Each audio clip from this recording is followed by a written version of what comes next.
Samantala, muling tiniyak ng COMELEC ang pagsasagawa ng mga hakbangin upang maging patas ang kampanya ng mga kandidato sa midterm elections.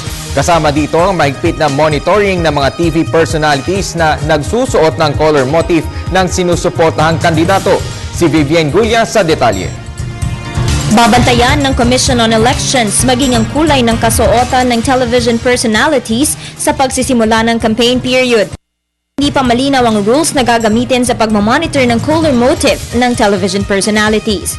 Ayon kay COMELEC Chairman Sixto Brillantes Jr., kung mapapatunayang sinusuportahan ng isang TV personality ang isang kandidato sa pamamagitan ng pagsusuot ng color motif nito, isasama sa bilang ng airtime ng kandidato ang airtime ng TV personality. Ayon naman kay COMELEC Commissioner Rene Sarmiento, maaaring magkaroon ng pananagutan ang TV personality na nag-e-endorso sa kandidato. Paliwanag ni Sarmiento, gustong masiguro ng COMELEC na patas ang playing field sa pagitan ng mayayaman at mahihirap na kandidato. Through colors, na-identify. Orange, si kandidatong ganito yan.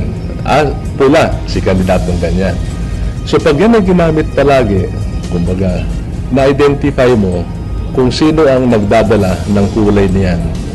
So, at sabihin natin, hindi mo nagsasalita yung taong yan, pero nag-iikot yan, engaged in political propaganda. So, ibig sabihin, identified siya sa political party. Aminado si Sarmiento na magiging mahirap ang pagpapatupad ng batas ukol sa color motif ng kandidato dahil sa dami ng pwedeng palusot. Pero siniguro ni Sarmiento na magiging mapagmatyag ang bubuing Campaign Finance Committee ng COMELEC na pangungunahan ni Commissioner Christian Lim. Ang covered of course candidates, supporters, and endorsers. Di ba sa prohibition natin pag ikaw komentarista, ikaw ay announcer o campaign volunteer, may prohibition. Dapat magbitiw ka sa position mo sa radio station or television station. E di kang din ang supporter.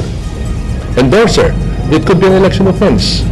Ibig sabihin, election offense, hindi lang yung kandidato, but any accomplice or accessory could be part of the criminal charge.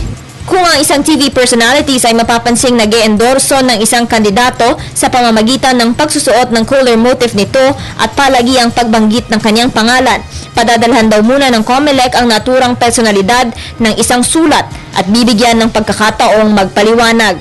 May parusa kulong ng hindi hihigit sa 6 na taon ang paglabag sa campaign rules. Ang kandidatong sinusuportahan ng lalabag ng TV personality naman ay maaaring madiskwalipika. Para sa Telebisyon ng Bayan, Vivienne Gulia.